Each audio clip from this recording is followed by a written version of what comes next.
Hey everybody, it's Nate. Welcome back to the Sparklin House renovation. It's gonna be a little interesting. There's no power down here, and I'm gonna have to use my cell phone to light up the space, so we'll see how it turns out. But I'm standing outside of our basement entrance, which has this hideous staircase, which is just I don't understand why it was designed the way it was, because basically this little roof dumps water onto it out there. The steps are only about 7 inches deep, so definitely a normal person's foot is considerably longer than the step is, and then it gets ice on it. So this thing just is like waiting for people to fall down it. So I'm not sure what our plan is going to be with that yet. And while we're here, I'll point out right up here, exterior of the house is the boiler. They made this awful cinder block building basically to house the boiler system, and it doesn't match the exterior at all, so it looks terrible. Anyways, let's go ahead and here's a little 4th century for you, and we'll get into that here in a second. But this is unlocked right now, so let's go ahead on in. First thing when we come in here is that you're faced with 2 doors right away.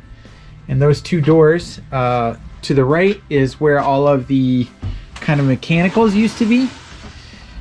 And I've got a little heater in. We really only have 1 outlet working in here, and I'll explain that here in a second. But there's the power, which is just the situation there is pretty bad.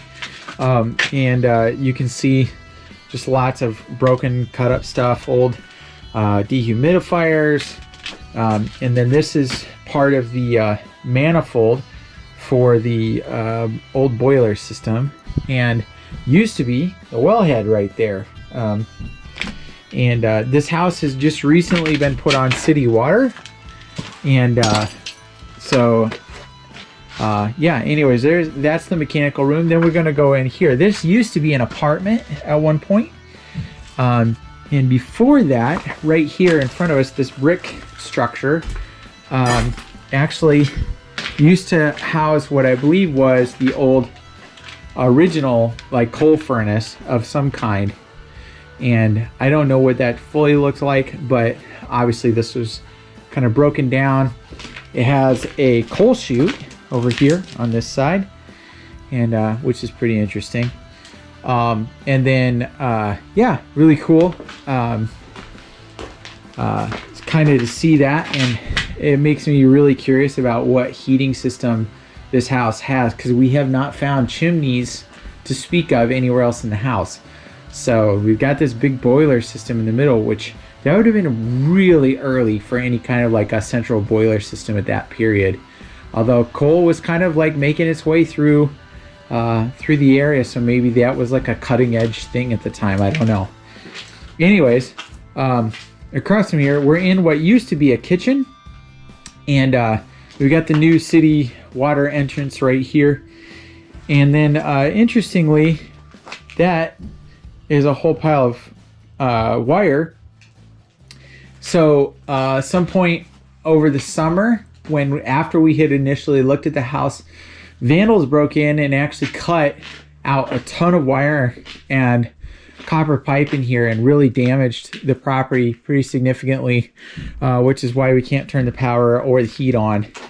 They actually cut copper lines for the boiler system, as well as for the all the electrical system and the water lines. So every mechanical system of this house was damaged by those guys, and really frustrating. Along with that, they also took the liberty to try and black out the windows here with some spray paint. Those were not like that the first time that I looked at this house, so that's kind of a bummer.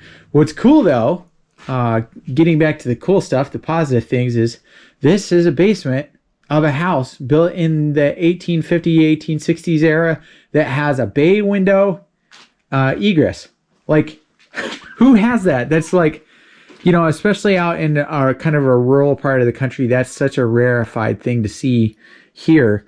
That is pretty amazing. Now look at these footers. Oh my goodness. I mean, these are like 24-inch thick rocks. Totally amazing. This house is airtight. I mean, there is no drafts down here. And not because of this old Johns Mansfield fiberglass. That's basically doing nothing. So yeah, incredible foundation here. And this little bump out, I don't know if you can see that, is actually under the tower and under the main entrance. So we're facing the front of the house right now. And going over here, inside of the Cole, I think I mentioned this already, but they put a bathtub or a bathroom in here. So there's drainage in there. I don't think any of the rest of it's working at this point, and that's pretty gross, but it is there. Okay, coming out here, this would have been the hall to the main entrance. Also got tagged by somebody. And then this would have been kind of like a living room area or a bedroom off of all of that. Pretty cool. And then over here, there's a hallway with a sink in it, kind of random because there's not really like anything else around it. But and then back here, excuse my temporary wiring, we get into this other bedroom that was back here. So I don't know how well you can see that on the screen, but there's another bedroom back here. So behind this wall right here is foundation, and that goes out under the mudroom. And then over here used to be the staircase that went up. So you can see kind of it's still cased in. I'm hopeful as we get into this that it'll actually be still in there. Some more wire that was left by our vandals. They literally almost got nothing out of here. They cut a bunch of stuff down and then left it. And but you can see the damage that was done here. Pretty amazing. They just literally the service panel for the house is on the other side of this wall, and where it came up through, they just literally chopped it off. So you can see up there, it just goes. So the other challenge with this basement is there is so much kind of legacy piping, wiring, old gas lines, old drain lines, water lines, old wiring. There's some knob and tube right here. Just tons and tons and tons of legacy infrastructure that got left here, kind of through the different remodels. And of course, you know, these jokers came through and cut everything up. And this whole thing down here needs gutted. And also, if anybody's got any creative ideas, we've got testing, excuse me, we're testing a little high on radon down here, which is not exciting. And so we're gonna have to take some steps to mitigate that. And would love anybody's input or thoughts about how to handle radon mitigation in a house that's got 2 foot thick footers that are really, really old that you don't want to mess with. I'm really wide open to input on that. So anyways, let's go ahead and head out here into the sunshine and step over. We got a bunch of trash here.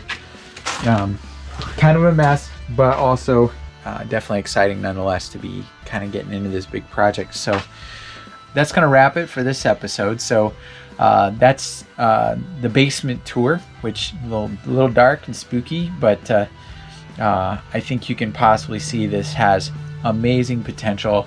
And you know, but there's going to be a lot of work involved to get it across the finish line. So here we go, and let's keep going and check out the process now as we kind of try and bring this thing around. So I'm Nate, and it's been super fun hanging out with you. I hope this has been a fun journey for you to check out the beginnings of this hopefully artistic haven for my wife and I to be making our music and you know, raising a family here. So anyways, we'll talk to you soon.